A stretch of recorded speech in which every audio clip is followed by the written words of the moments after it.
de participer à cette journée donc, qui est placée sous le signe de la Supply Chain Agile. Merci à Philippe Loiseau d'avoir pris l'initiative de cette journée.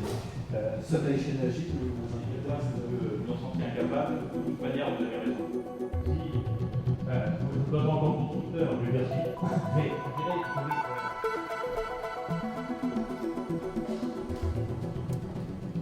décidé de faire 10 millions plus, c'est une réussite. Donc, il va nous expliquer toute la démarche qui a été réalisée maintenant, préparer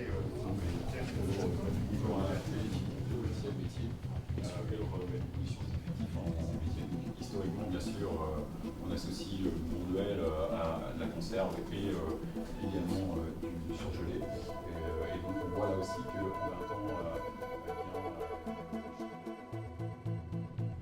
ils peuvent avoir des camions qui circulent tous les jours par moins 20, moins 40 degrés pour acheminer de la viande fraîche sur des centres des grandes métropoles comme Moscou ou Saint-Pétersbourg. Donc c'est un investissement qui est récent, hein, on le déploie, on est en fin de déploiement. Du stock qu'on envoie dans le stockage pneumatique pour une attribution ultérieure. Et ces contenants, en fait, dans l'usine de Vitré, suivent un circuit de transitique.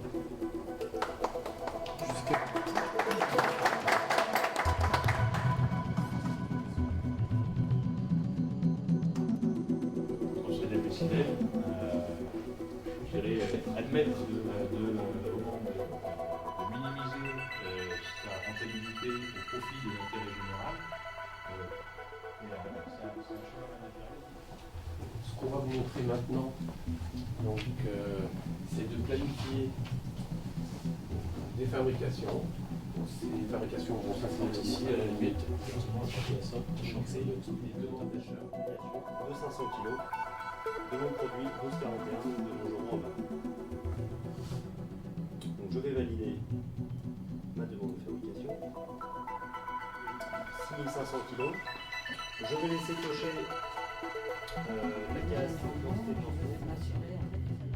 en 2008. La particularité de ce convoyeur, c'est que sa principale particularité, c'est qu'il est en extrêmement modulable. Donc les fonctions ne sont plus faites convoyeur par convoyeur. Ce sont des 20 ans de la société.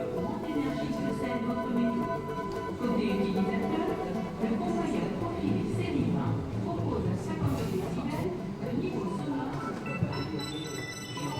un système à double tiroir qui nous permet quand même de fonctionner si pour venir des vents qui sont maintenant des transporteurs à vent qui sont réglables en inclinaison. Je vous parle de notre ancienne gamme, mon système pour la calculer les pentes, les conducteurs attendent X heures, tout ça. On travaille pourquoi on a pris Transway. Lui, il a un outil de prise de rendez-vous. On n'a pas eu envie de développer un outil de prise de rendez-vous. Il y a un outil qui marche bien. Voilà un exemple de c'est pas grave. Il y a un schéma, c'est gênant. Seulement si on le sait, on s'organise différemment. C'est le problème. Il faut collaborer et comment répartir la valeur. C'est un outil de carte, en fait, la collaboration. C'est ça la bonne, c'est ça. Il faut passer un outil pour que ce soit plus vivant. Donc on va regarder plus particulièrement les tableaux de bord au pré-pas de commande. Donc on les retrouve ici. Alors vous en retrouvez plusieurs dans chaque module. On en construit un autre, on part d'un existant parce que je me dis tiens c'est à peu près celui-là ou le travail que j'ai fait, je peux récupérer des commandes, mesurer entre le gros volume, si le gros de la troupe il est pas bien classé, là ça veut dire qu'il y a certainement une réorganisation de stock, l'analyse des stocks par contre. Et donc on rentre différents paramètres on va accélérer de nouveau le temps pour voir comment le système va se comporter au bout de 7 heures de fonctionnement parce que pour cet exemple-là, il y a deux collecteurs. Donc on arrive au produit d'installation avec deux collecteurs automaticiens de valider la manière dont il a implémenté les algorithmes donnés par les programmes, les cellules par exemple. Et dans l'autre sens, le programme va commander les actionnaires du modèle comme les convoyeurs.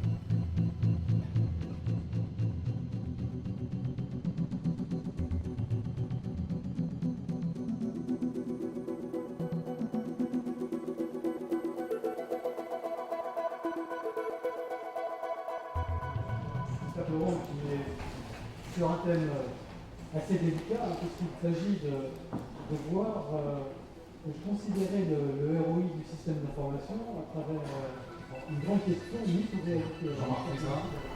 C'est une réalité dynamique, comment on se résout, mais enfin bon, vous allez voir. Le logiciel, est-ce que c'est de l'ERP ou pas? Donc ça c'est le plein direct, on va dire. Ça il faut chercher. C'est-à-dire qu'on va regarder le temps administratif qui passe en production pour aller loin là.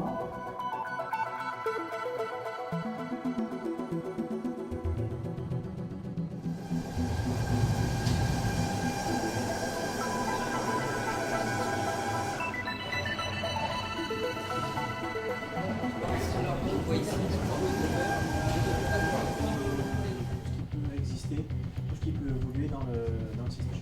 Qu'est-ce qu'on teste dans cette salle-là? Ben, effectivement, c'est le RP. Donc c'est ces trois fonctions-là qui sont dans cette pièce.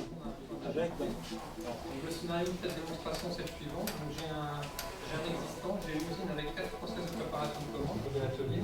Donc là on est dans le diagramme usine, on va descendre d'un niveau, on va passer dans le diagramme qui décrit les différents ateliers de l'usine.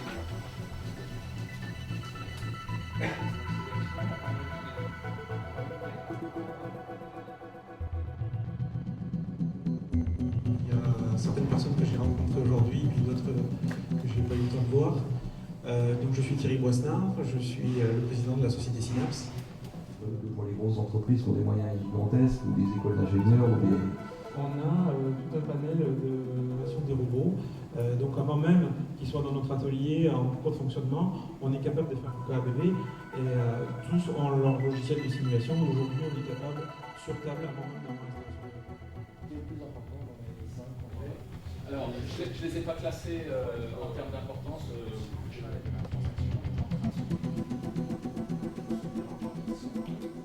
Alors, effectivement,